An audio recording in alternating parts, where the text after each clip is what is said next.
Assalamualaikum warahmatullahi wabarakatuh. Tabik pun. Kami dari kelompok 1 akan mempresentasikan materi tentang pemerolehan bahasa dan ruang lingkupnya. Adapun anggota kelompok 1, yakni terdiri dari saya sendiri, Abetia Cairani dengan NPM 2013041050. Perkenalkan, nama saya Dita Julianti, NPM 2013 0410 20.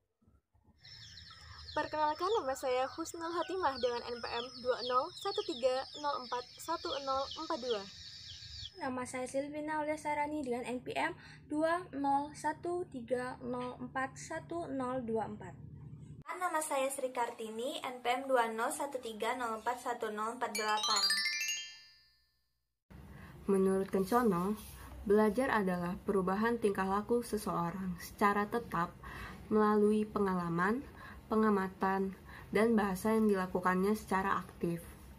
Bahasa adalah sistem lambang bunyi yang arbitrer, yang dipergunakan oleh para anggota sosial untuk berkomunikasi, bekerja sama, dan mengidentifikasi diri. Seseorang mempelajari suatu bahasa dengan fokus pada penguasaan kemampuan berbahasa atau kemampuan berkomunikasi melalui bahasa yang dipergunakannya.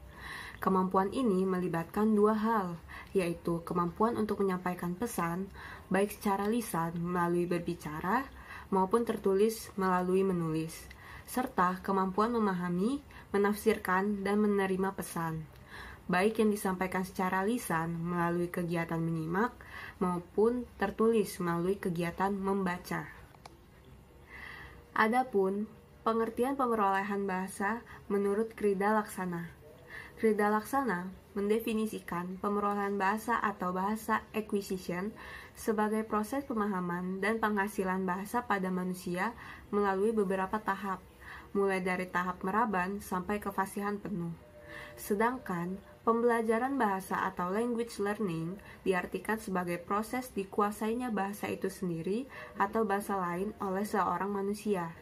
Adapun pembelajaran bahasa merupakan proses yang terjadi secara sadar, yang oleh Krashen ditandai dengan dua karakteristik, yaitu adanya umpan balik dan pengisolasian kaidah. Sebagian ahli mengkritik gagasan Krashen karena dianggap tidak mampu membedakan kedua proses tersebut secara memuaskan, menurut Johnson. Terlepas dari itu, para ahli bersepakat bahwa aspek yang terpenting dalam pemerolehan bahasa adalah fungsi bahasa.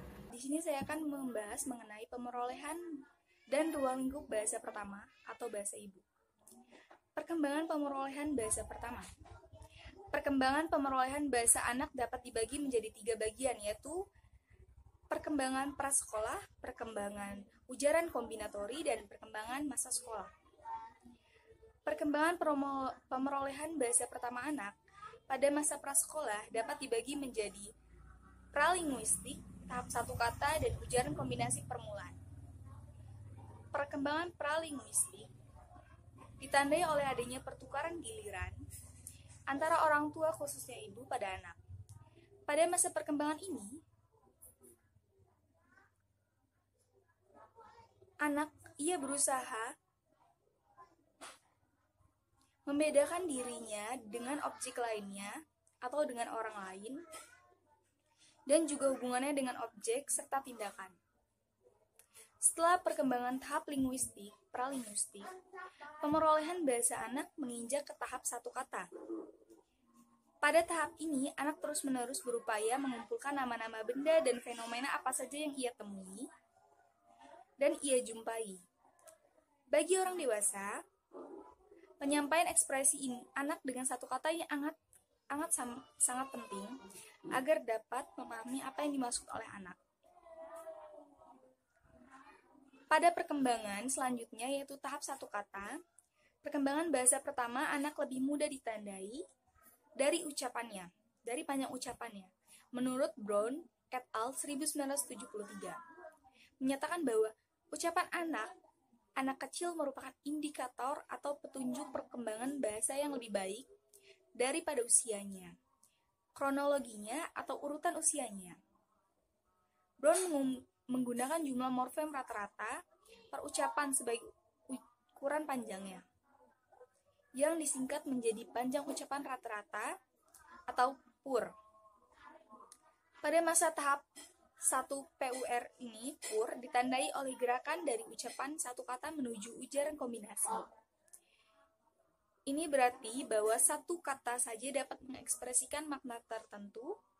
Perkembangan ujaran kombinatori anak dapat dibagi dalam 4 bagian, yaitu perkembangan negatif atau penyangkal, perkembangan interrogatif atau pertanyaan, dan perkembangan penggabungan kalimat, dan perkembangan sistem bunyi.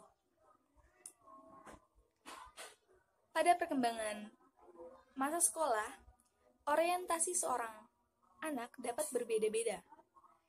Ada anak yang lebih inklusif daripada anak yang lain, dan lebih refleksif dan berhati-hati, cenderung lebih jelas dan nyata berekspresi.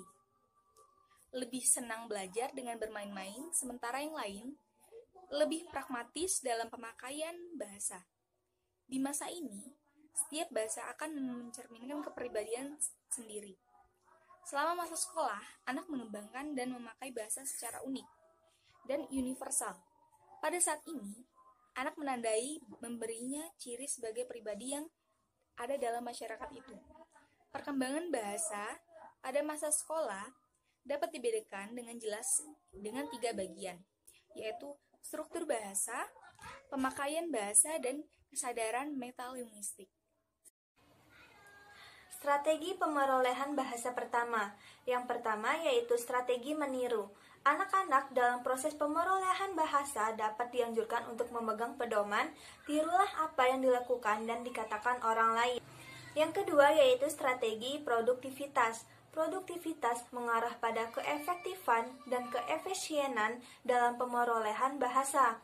Dalam strategi ini, anak diberi pedoman, buatlah sebanyak mungkin dengan bekal yang ada, yang telah Anda miliki atau Anda peroleh.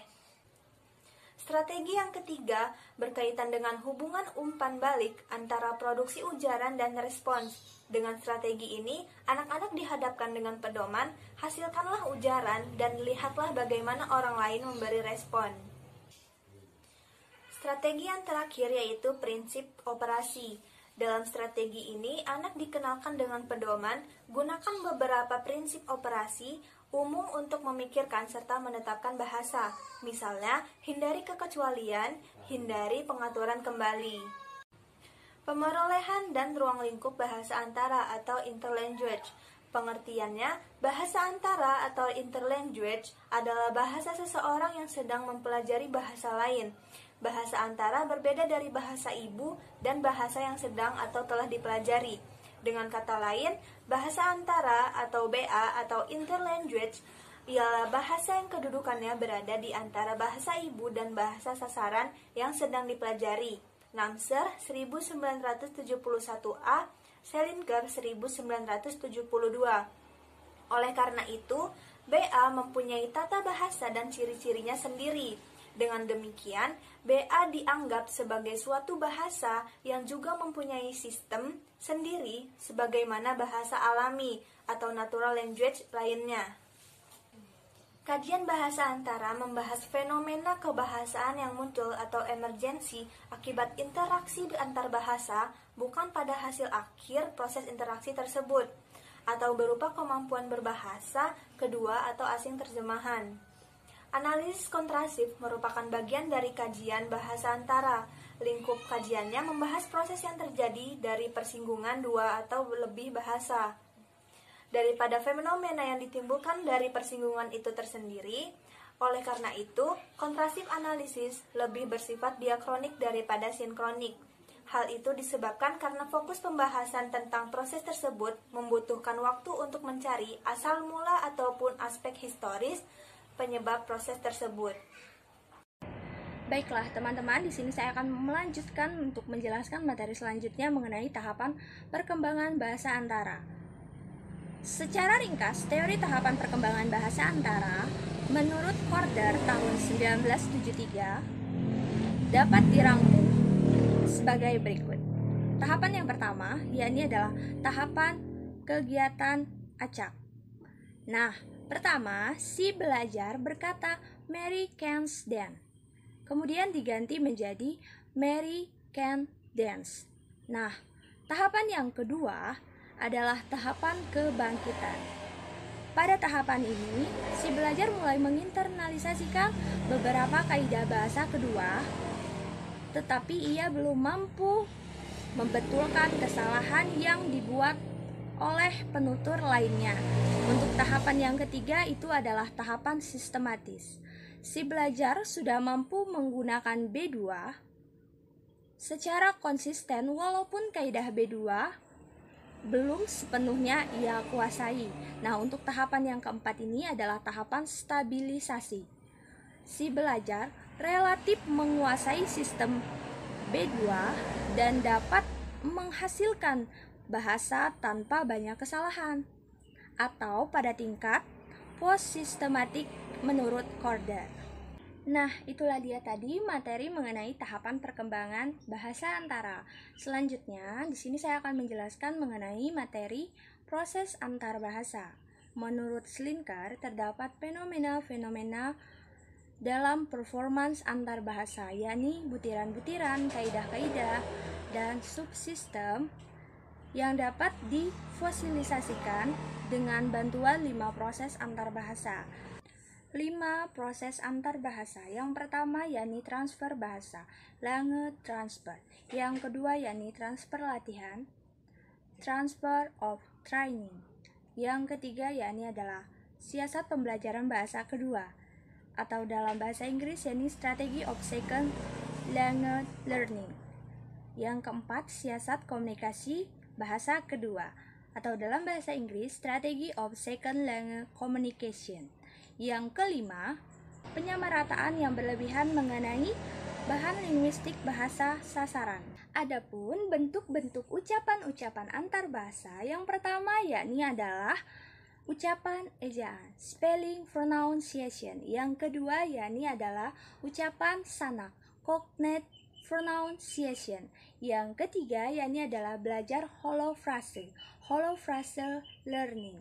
Yang keempat yakni adalah hyperkoreksi, atau dalam bahasa Inggris yakni adalah hypercorrection. Di sini, saya akan membahas mengenai pemerolehan bahasa kedua atau bilingualisme. Apa sih yang dimaksud dengan pemerolehan bahasa kedua itu?